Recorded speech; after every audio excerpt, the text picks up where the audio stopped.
My daughter has been living with me for the past couple of months, and while she is finally working, only part-time, it took me to nearly force her to find a job. My grandson is a toddler and my daughter is 20.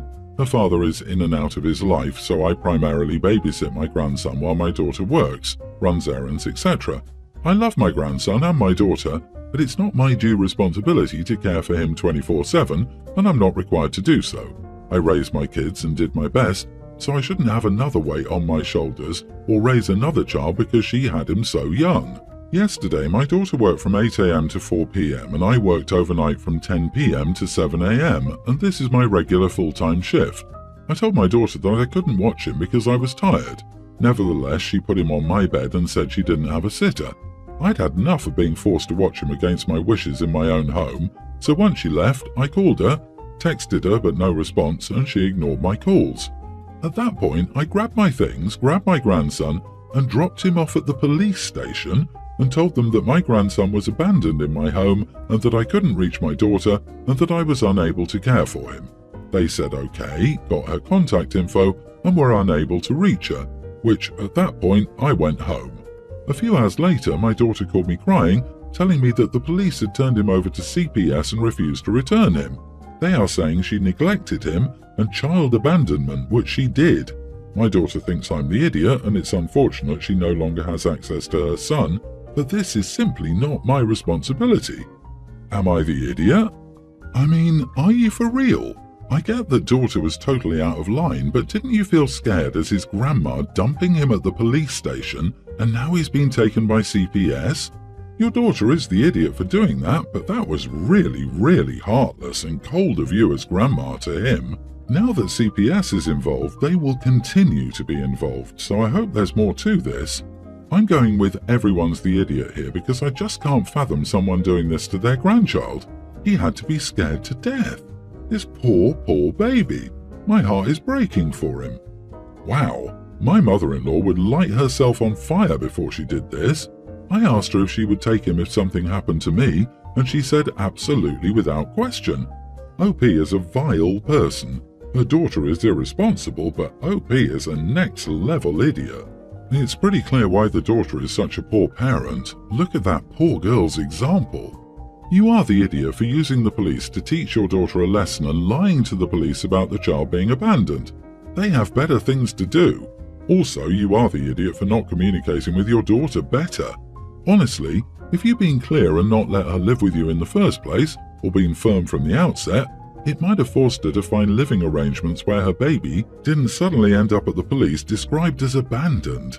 She absolutely did lie to the police. I agree with all this. Your daughter is 20. You let her move back in with her son, who is a baby. Yes, 20 as an adult, but as her parent, you had to realize what this situation would actually look like. If she can't afford to live on her own and only works part-time as of recently, which you admitted you forced her to do, how is she going to pay for a babysitter? Taking your grandson to the police was a big overreaction. You could have driven the kid to her work, handed him over, and walked away if you wanted to embarrass her into being more responsible. Instead, you put your child's child into Child Protective Services out of spite. This whole situation has gone way out of hand to the point everyone is yelling at everyone and I'm sleeping in the guest bedroom. My wife's parents are at the point where they can no longer live alone. Their children decided the best place for them was an assisted living facility. They started looking into different facilities, and admittedly I didn't help because I figured the 5 adult siblings could handle it, and I was never close to my in-laws. They found one that was perfect, and my wife was very excited when she told me about it. I was less than thrilled when I learned our contribution would be roughly $3,000 up front, and then $5,000 monthly. I immediately questioned why it cost roughly $15,000 upfront fee and $25,000 a month for 2 people in an assisted living apartment. I admit I sarcastically asked if their apartment was next door to Elon Musk's parents. She then told me that we could cover the lion's share of the cost because we make more than her siblings. That was the beginning of a week of texts, phones, and in-person arguments. She argues that her siblings make less money combined than we do, some are single so it would impact them more, so it's only fair we pay more. She also argues that this facility is not the best or most expensive, it's a mid-tier one with the best ratings.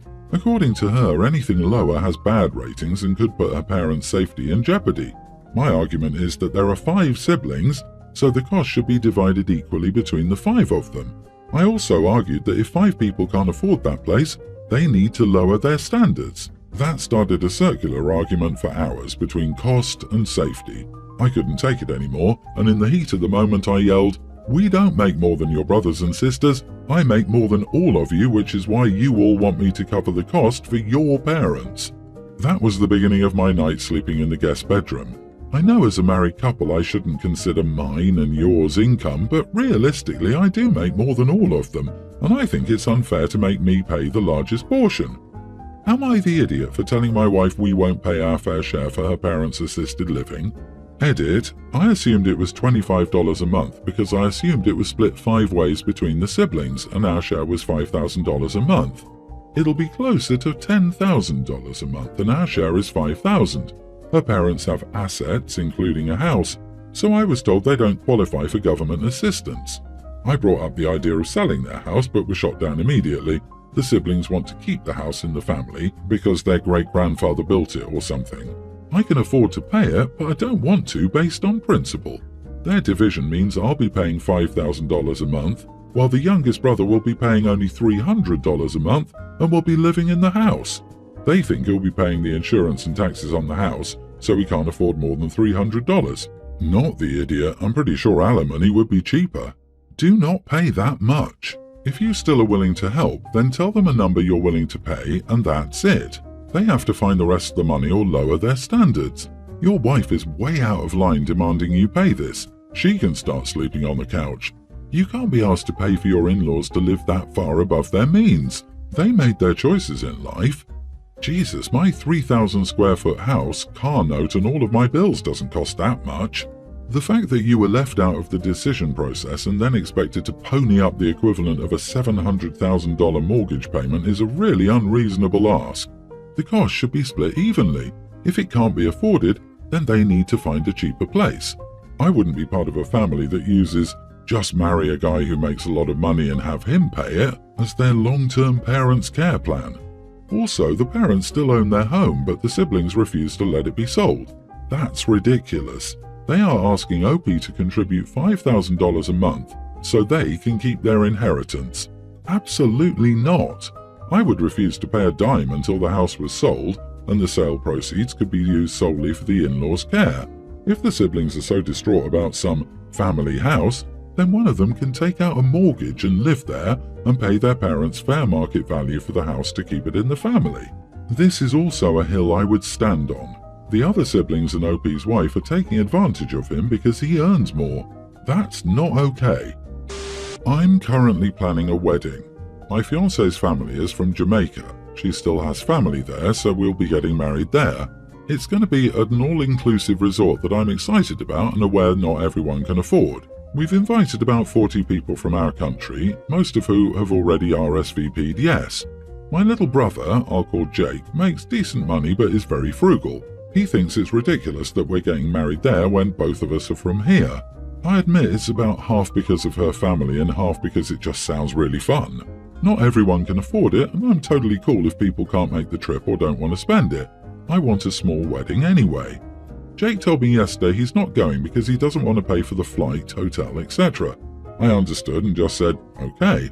He then asks, "So that's it, you don't care if your only brother won't go? You still won't just have a wedding where you guys are from?" I was like, yeah, that's fine, I'll send pics. To me, that was that, but now his wife, my sister-in-law, is on my case about it, saying I should have tried to convince him or help pay for it. I technically could afford to, but it's just not a huge priority to have as many people there as possible. Am I the idiot? OMG, haha, he was totally hoping you'd foot the bill for his trip. Just send pics as promised and don't give it another thought. Have a great time in Jamaica. Congratulations. Not the idiot. Oh, and it sounds like sister-in-law was really hoping for the free vacation too. Yeah, that's exactly the vibe I got.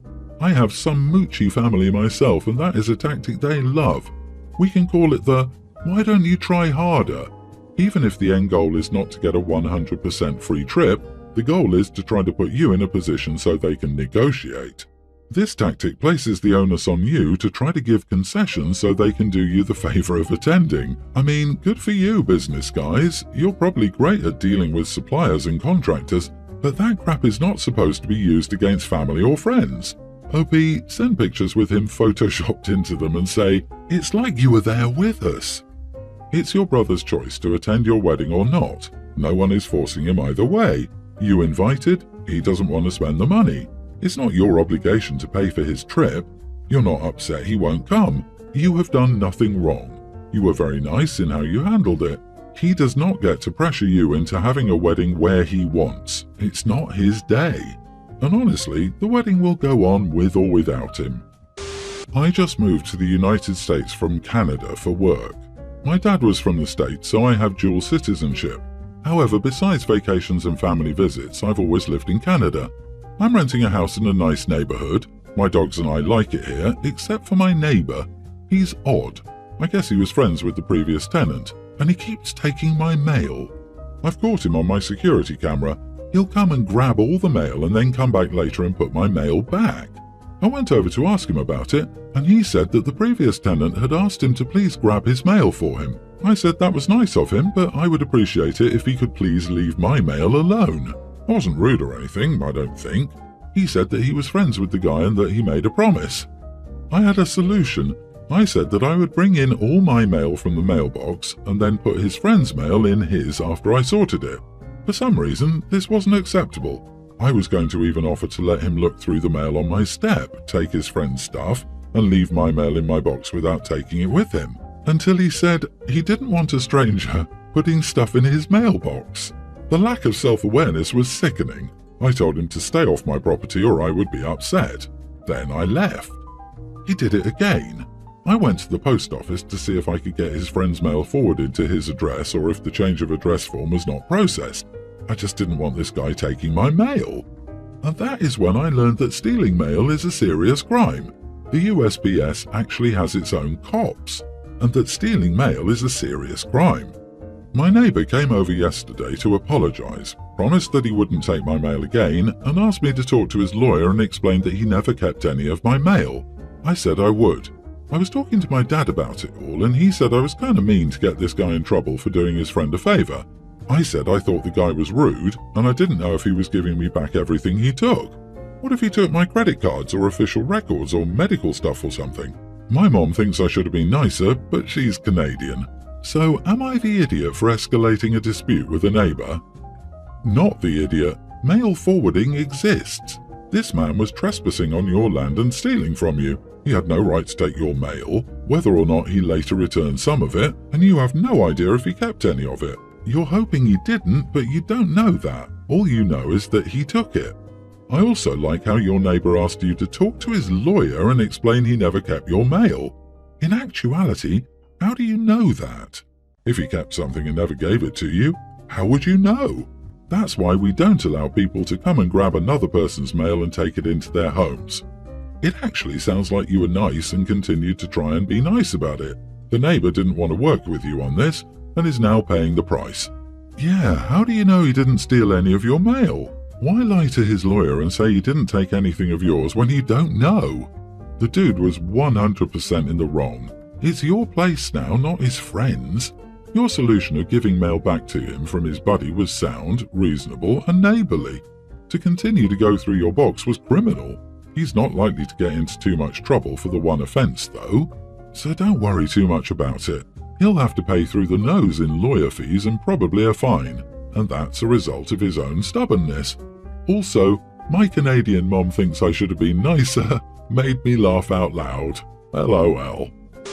I, 27 female, accomplished something awesome at work and I wanted to celebrate, so I went to my favourite restaurant to treat myself to my favourite meal. It was all great at first. I had my laptop and got some work done while waiting for my food. I just started eating when a family of 4 with kids, probably a preschooler and a toddler, sat at the table beside mine. I was surprised because it's not an environment known to be hospitable to kids. Initially, the kids were quiet. It got progressively worse as they sat there. The little one was crying, the older one was shouting, and they went on and on.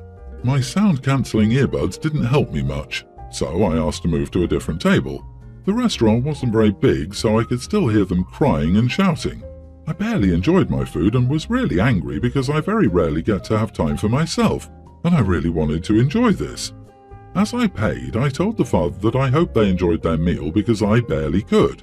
He got mad and said I had no right to say anything about them, and went on to say he had barely had the time to eat out as a family and that I was being rude for no reason. I said sacrificing social events is part of parenting, and that their kids were particularly loud. The argument went on for a bit more, but the couple seemed terribly angry at me. Was I the idiot? Not the idiot, but I'm sure your words fell on deaf ears, pun intended. It's becoming increasingly common for parents to not only bring their children to not child-friendly locations, but also to let them act ridiculous while there, and they won't care that your day or experience was ruined. Yep, if my brother and I acted up or were loud, our parents took us outside for a chat. If this happened again, we left, and it was again explained to us that our behaviour was inconsiderate of others. We learned very early that our behaviour in public, especially in theatres or restaurants, needed to be different than at home. I'm having a lot of trouble imagining a restaurant that is both not child-friendly and simultaneously A-OK with busting out a laptop on one of their tables. You are the idiot. You're in public. You don't get to control others. I don't have kids and find them annoying in restaurants too, but it's part of going out. Besides, if it's the type of place you have a laptop open and earbuds in, I don't think we're talking about a fine dining establishment here. People with kids get to exist too.